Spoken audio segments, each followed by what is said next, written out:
Здравствуйте всем, добро пожаловать на мой канал. Сегодня мы говорим о Советском Союзе.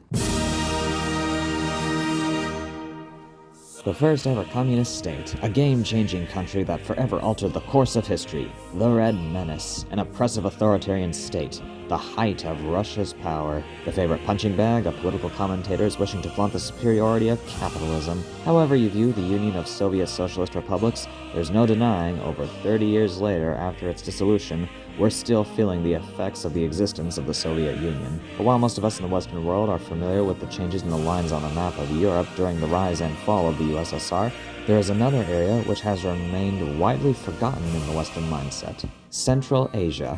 The crossroads between East and West, this vast area has a rich history of cultures, trade, nomads, and countless empires. One of the most recent and relevant being the Russian Empire.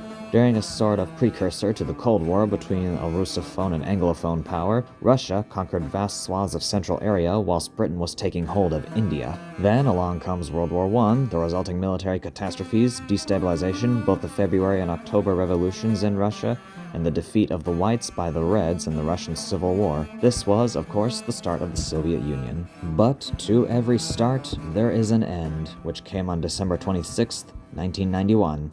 After 70 years, one country became 15. Of course, in the aftermath, lines were drawn in the sand, political intrigue ensued, and to cut a long story short, after the new Russian Federation got on its feet after the chaos that inevitably ensues from a collapsing empire, Moscow regained political influence over the new Central Asian republics. However, whilst the countries of Kazakhstan, Kyrgyzstan, and Tajikistan all politically lean toward Russia, there are two noticeable outliers: Uzbekistan and Turkmenistan. Both have made it a point of maintaining political neutrality and enjoy a human rights and governmental transparency ranking that leaves something to be desired. They also have a Turkic cultural heritage and environment which strains credulity that these two were once a part of Russia. But who do we stand between these two stands? Who will carry the crown in this contest? Let's find out.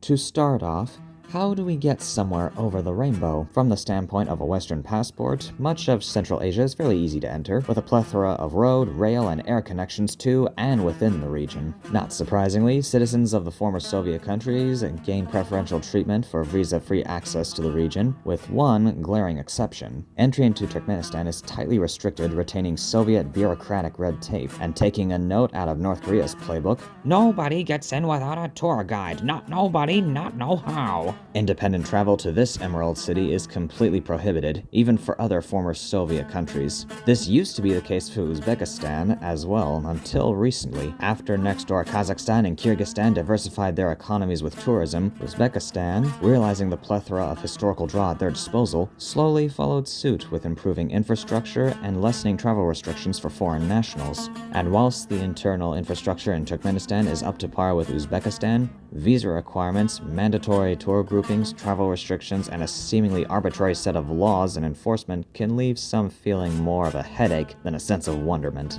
Point goes to Uzbekistan.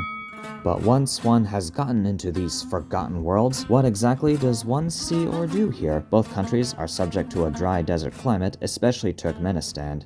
And although it borders the largest lake in the world to the west, the Caspian Sea, it is a saltwater body of water where the westward wind direction means little moisture for the east. Uzbekistan is mostly subject to the same climate, with a small exception in the Fergana Valley to the east. So that's as far as what's in it for landscape photographers go. But what about for history buffs? Being at the crossroads of so many states and trade, combined with the majority of settlements in Central Asia historically residing within its territory, Uzbekistan has a truly stunning architectural heritage. In the cities of Bukhara, Khiva, Kokand, and especially Samarkand, one can find some of the most stunning aesthetics in both beauty and mathematically pleasing symmetry. A result and reflection of the legacies left behind by the Islamic Emirates and Buddhist monasteries which oversaw the passage of caravans from China and India to Persia and vice versa.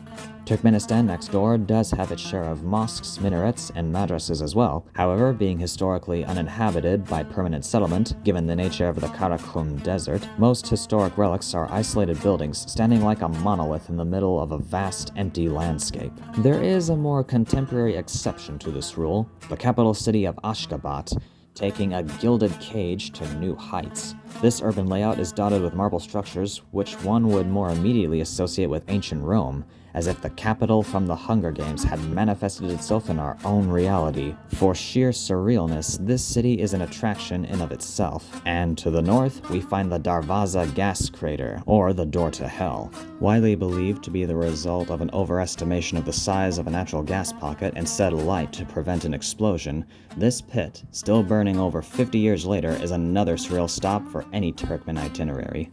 Or at least it was. Although surreal sensations remain interesting for so long, and given that there is simply more to see next door, perhaps it's no surprise that the land of the Uzbeks wins this point. However, upon closer inspection, this name may not be entirely accurate. But Chrome, you may ask.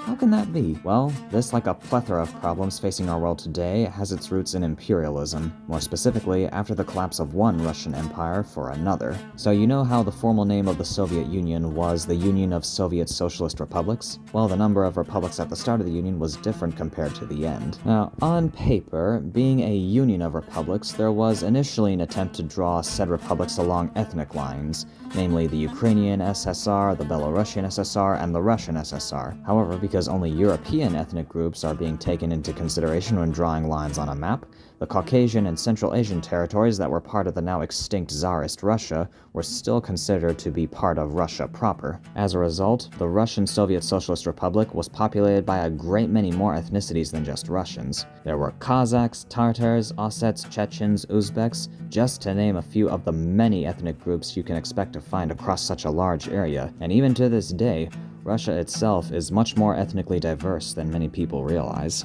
To cut directly to the chase, lots of resistance to collectivization, lots of repression, and under the pragmatic policy of a divide-and-conquer map drawing under Stalin, which would have consequences post-dissolution, the present borders of Central Asia reflect a convoluted mess of common ethnic groups across state lines and truly oddly shaped borders. Now, in the populations of each of the Central Asian republics, the ethnic group of which each republic is named for do form the majority. However, the percentage varies between states. Being the most centrally located, perhaps it is no surprise that Uzbekistan is the most ethnically diverse.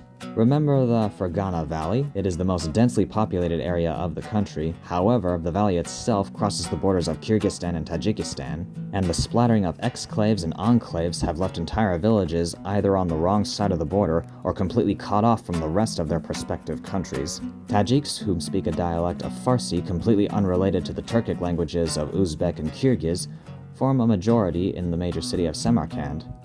And in the northwest is the Autonomous Republic of Karakalpakstan, populated by the Karakalpaks, more closely related to Kazakhs than Uzbeks. There are also significant numbers of Russians, Ukrainians, Kazakhs, Koreans, and Turkmens, just to name a few. Next door, Turkmenistan has its share of Russians and other Slavic minorities as well. However, they are proportionally fewer, and possibly less since the last census was taken. Whilst one country is more diverse than the other, a common denominator among all the people of Central Asia, regardless of ethnicity or language, is a strong sense of hospitality. If you're invited to someone's home, you might feel just more welcome than back in your own home. So in this sense, both Uzbekistan and Turkmenistan gain points, as it's really hard to argue who's more hospitable and welcoming. You'll feel just as welcome in either one.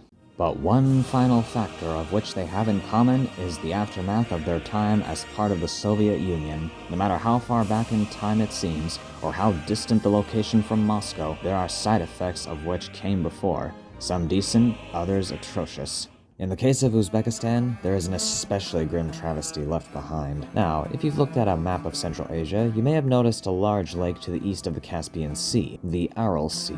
However, what these maps don't show is the actual water level. For much of its history, the Aral Sea was the fourth largest lake in the world. However, in the 1960s, the Soviets began to divert the rivers for irrigation projects, specifically to grow cotton. The only problem is that cotton is one of the thirstiest plants in the world, requiring a lot of water, which I'm sure you can imagine in a desert environment spells certain disaster. By 1997, the lake had shrunk to 10% of its original size and has become 4 smaller lakes, whose shrinkage has luckily by this point been acknowledged and steps taken to increase and stabilize the water levels. Unfortunately, this oasis in the desert will most likely never again support the large thriving communities it once held.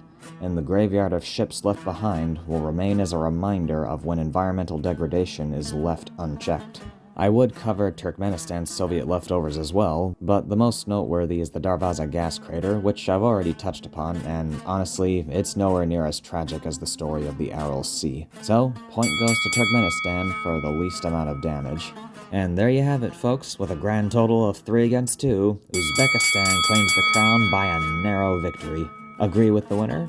Which of these stands do you stan? Who would you like to see compete in the future to hold the crown? Comment below, like, share, and subscribe for future videos. This is your resident Chrome Sealot, signing off.